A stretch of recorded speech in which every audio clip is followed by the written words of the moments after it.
nós começamos a unidade 1, a aula 1 da unidade 1, que fala dos conceitos de banco de dados, a parte introdutória e a instalação do PostgreSQL. Essa é a unidade 1. Nessa aula de hoje veremos os conceitos de banco de dados, definição de um sistema gerenciador de banco de dados, falaremos sobre projeto de banco de dados e os modelos conceitual, lógico e físico, né? Pois bem, vamos iniciar aqui. Introdução a banco de dados. O que seria o conceito de banco de dados?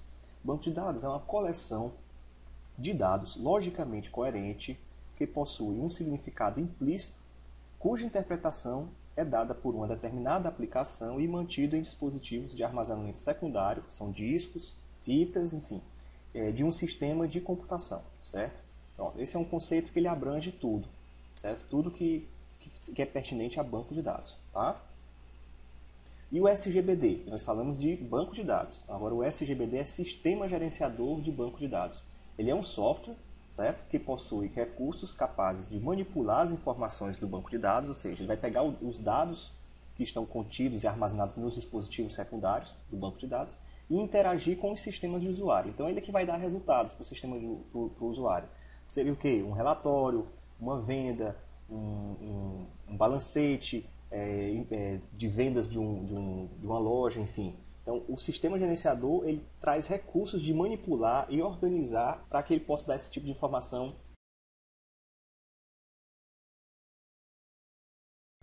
Um SGBD completo, ele contém todos esses itens aqui, tá? Ele é um ambiente, ele contém o tradutor DDL, a linguagem DDL é uma linguagem de definição, nós veremos quais são os comandos para ela, as sintaxes. Nós vamos ter o tradutor de comandos privilegiados, o otimizador de acesso, a interface DML ad hoc, a interface entre o usuário, para o usuário e o SGBD, um ambiente de desenvolvimento, em alguns SGBDs possui desenvolvimento, você pode criar formulários dentro do SGBD, como é o caso do Oracle, o tradutor DML, se nós temos o tradutor DDL, nós vamos ter o tradutor DML. DML é uma linguagem de manipulação, tá? É a linguagem de manipulação que também nós veremos os comandos aqui. O processador runtime, que é o core dele, o código de uma aplicação, e o gerenciador de transações, importantíssimo para evitar os conflitos de dois usuários acessando o mesmo registro ao mesmo tempo. Então ele coloca tudo transacionado para evitar conflito no mesmo registro. Ok, pessoal? Continuando. E os sistemas de bancos de dados, certo? Os sistemas de banco de dados é composto por 4 componentes básicos. Os dados, certo? Que estão armazenados em dispositivos secundários, certo? O hardware, computador, servidor, disco, a memória SSD, o software, certo? Que é o software. Quem é o software? Esse software aqui é o SGBD e os softwares de usuário, os sistemas empresariais, o sistema de controle de venda, o sistema de frente de loja, certo? E os usuários que é quem interagem com esse sistema. Então, nessa pilha aqui ficaria usuários ou programadores, certo? As consultas ou os programas que os usuários estão usando, no caso, os programadores poderiam estar usando consultas diretas, os usuários usando os programas, que vão para o SGBD, que buscam informações ou no banco de dados ou num catálogo de metadados qualquer. SGBDs mais utilizados no mercado. Os pagos, Microsoft SQL Server, certo? Que está aí no mercado há muito tempo e é o principal concorrente da Oracle. E o Access, que é um banco de dados, um SGBDzinho, e é pago porque ele faz parte do pacote Access, pacote Office. Então o pacote Office ele não é gratuito, ele é pago, todo pago. Então, mas o Access ele permite que você construa formulários lá dentro. Então ele tem um ambientezinho de programação lá dentro. Então ele é considerado um SGBDzinho. Não aconselhado, claro, para se usar em grandes aplicações, né? Em grandes aplicações com mais acesso, com mais concorrência,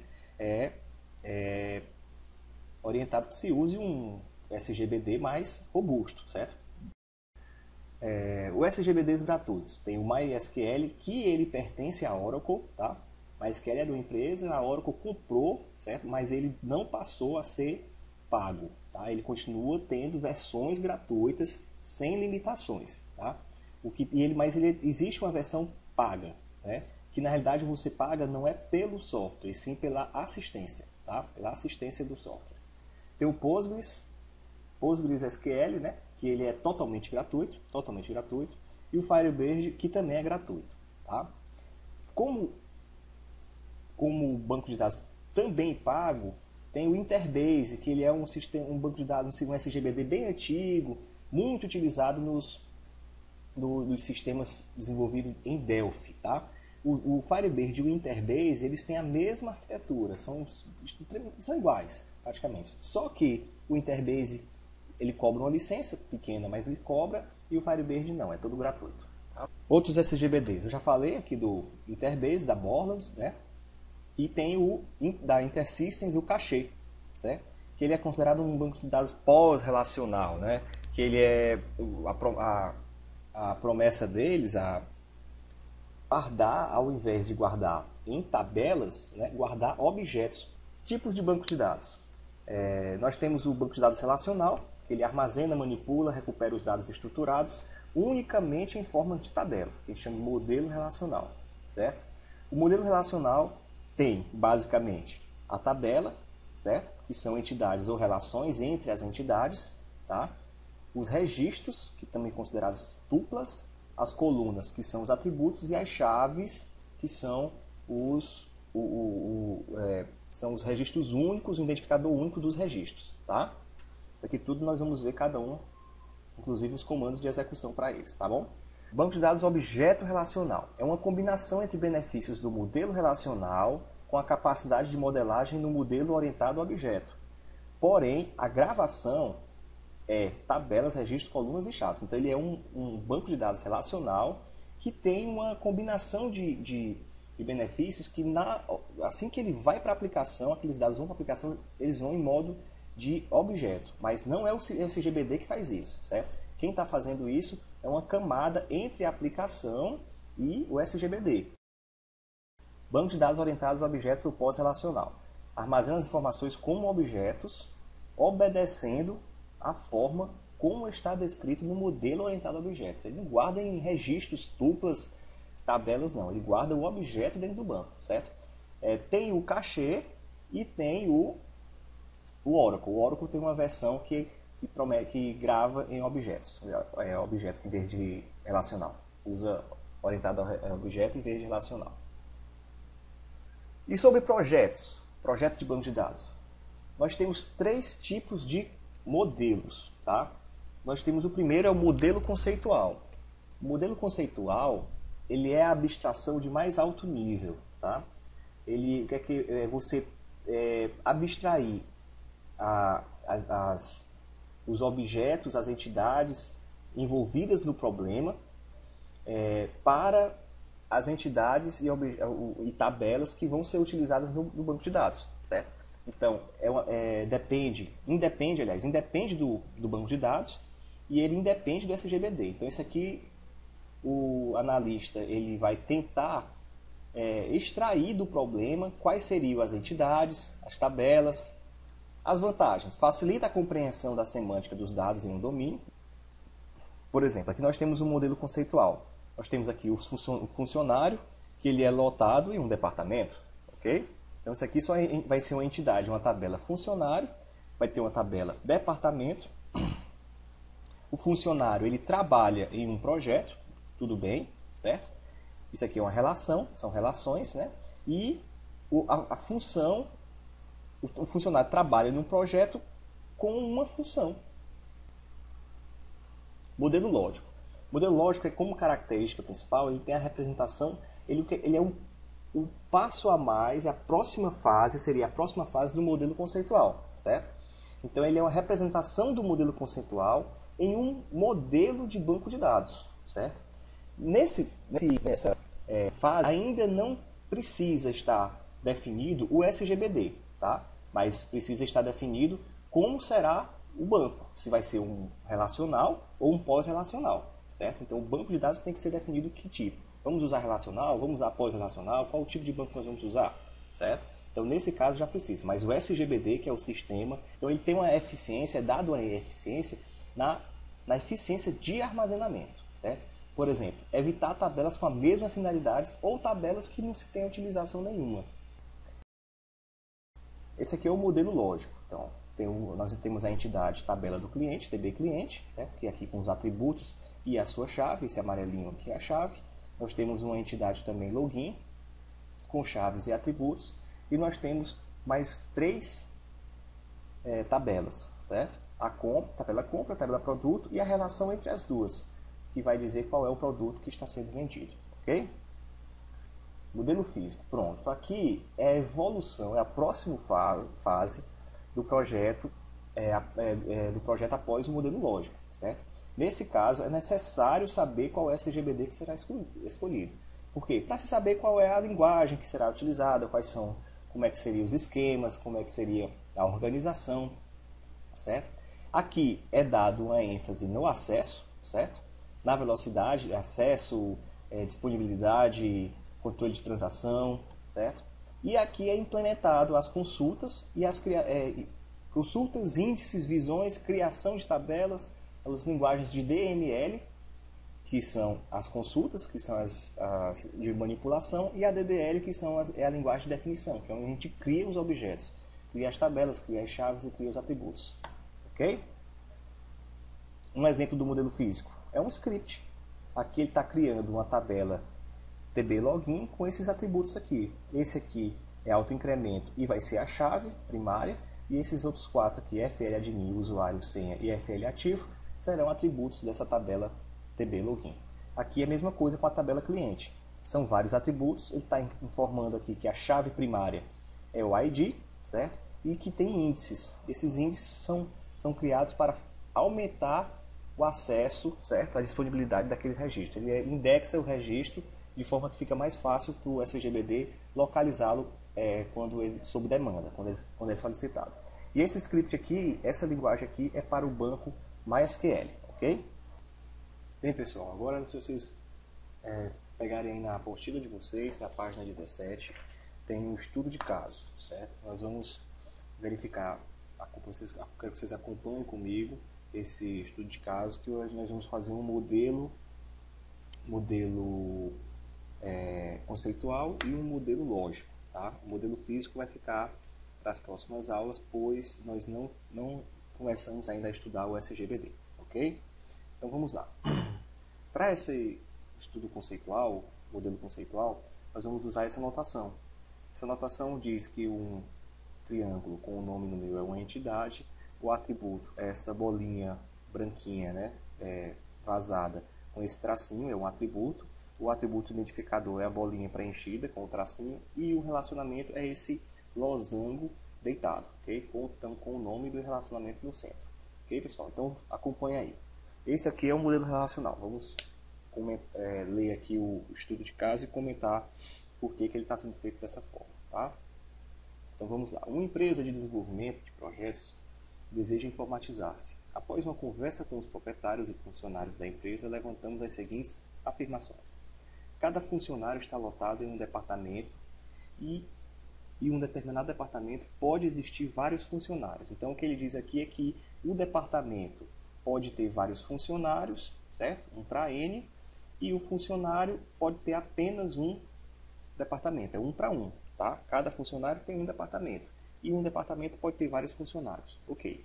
Os departamentos são cadastrados a partir de seu código. Então, aqui o departamento, então ele vai ter um código de departamento, que é uma chave primária, né? Aquela chave de identificação, que é o bolinha preenchida, descrição e sua localização do prédio. Então, descrição e localização do prédio. Pronto, nós já temos aqui a entidade com os 3 atributos dela, que está relacionado aqui no estudo de caso. Continuando. O sistema precisa manter também os dados de todos os funcionários, tais como, então vamos para a entidade funcionário aqui em cima, nome, data de nascimento, era subindo aqui, e data de nascimento. Esse código de departamento, certo? Ele veio dessa entidade de departamento, tá? Então, porque um funcionário ele deve ter um departamento, certo? E o departamento pode ter vários funcionários, ok? Continuando. No cadastro de projetos deve existir seu código, que é o identificador único, nome do projeto, o orçamento, a data de início e a data prevista para a sua conclusão. Isso aqui é a entidade projetos. Então vamos lá para a entidade projeto, é essa aqui. Ela vai ter o quê? O código identificador único, está aqui, é uma chave primária porque está preenchida. A data de início, ok. O nome do projeto, ok. O orçamento e a data prevista da finalização. Isso é só uma grafia errada aqui. Data previsão de término, né? Data prevista de sua conclusão. Então, ok. Por enquanto, aqui já essa entidade já está com todos os seus atributos. Continuando. Um projeto poderá ser desenvolvido por uma equipe ou por apenas um único funcionário, certo? O projeto, ele pode ter um funcionário só ou pode ter vários funcionários trabalhando nele. Vamos continuar. Da mesma forma, um funcionário poderá desenvolver mais de um projeto ao mesmo tempo. Então, tanto o projeto pode ter vários funcionários, como o funcionário pode ter vários projetos. Isso aí é classificado como um relacionamento vários para vários, certo? Então, relacionamento vários para vários, nós temos uma tabela entre eles para poder fazer esse relacionamento, certo? Continuando, página 18. No ato da vinculação do funcionário ao projeto, o sistema deve controlar a data de vinculação. Então, vamos lá. Nós vamos fazer a relacionamento trabalha, né? Aqui, que é um relacionamento, que é esse losango, e nós vamos ter o código do projeto, o código do funcionário, certo? Para poder relacionar os dois, a data de vinculação, certo? E a data de desvinculação. No caso aqui, data de entrada e data de saída, ok? Então já temos aí 4 atributos nessa entidade. Continuando. E a função desempenhada pelo funcionário naquele projeto. Opa, ele pede uma função aqui, então nós vamos ter que ter uma entidade chamada função. Vamos continuar aqui para ver o que é que vai dizer. A escolha da função não está relacionada ao departamento que o funcionário está lotado. Então, função e departamento são duas coisas distintas. Para cada função, existe um valor salarial mensal que pode ser pago integral ou proporcionalmente. Então, a função ela terá um código identificador único, claro, o nome da função e o salário, certo? Então, aqui já temos uma entidade função, o código da função, que é uma chave identificadora, o nome da função e o salário dessa função. Beleza. Quando o funcionário se vincula ao projeto, certo? No caso, esse relacionamento aqui no meio, após a conclusão de sua participação, este se desvincula e ele não poderá mais participar novamente do mesmo projeto, mesmo que desempenhando uma outra função. Ou seja, cada funcionário só poderá associar-se apenas uma vez a cada projeto, certo? Então, o que é que vai ter aqui? O trabalho recebe o código da função, tá? Então, aqui vai ter como chaves identificadoras código da função, código da projeto, data de entrada e data de saída, certo? Então, nós temos quantas entidades, quantas tabelas nós teremos aqui? Nós teremos a tabela funcionário, nós teremos a tabela departamento, da tabela função, a tabela projeto e uma tabela trabalha com esses atributos aqui, ok? Então, vamos para o modelo, esse foi o modelo conceitual, vamos para o modelo lógico. Muito bem, o modelo lógico, como a gente acabou de contar, seriam 5 tabelas, perdão. Vamos lá, tabela departamento, com o código de departamento, descrição e localização, certo? A tabela funcionário, com o código do funcionário, o nome, a data de nascimento e o código do departamento, que herda, né, que é exportado desta tabela aqui, da tabela departamento. O projeto, que tem o código do projeto, o nome, o orçamento, a data de início e a data de previsão de término, beleza? A função, que tem código de função, o nome e o salário, e o relacionamento trabalho, que tem código da função, código do projeto, código da função, data de entrada e data de saída. Então, esse aqui é o modelo lógico. Mais uma vez, não temos o modelo físico, porque nós não começamos a estudar o SGBD PostgreSQL. Assim que a gente começar a estudar ele e começarmos a ver os comandos de DDL, aí nós vamos fazer o modelo físico para esse estudo de caso, ok? Pessoal, é isso. Nossa primeira aula termina aqui. Lembrando que o meu e-mail está descrito no começo dos slides. Qualquer sugestão e dúvida pode entrar em contato, que assim que o mais rápido possível eu estou respondendo para vocês, tá bom? Então, até a próxima.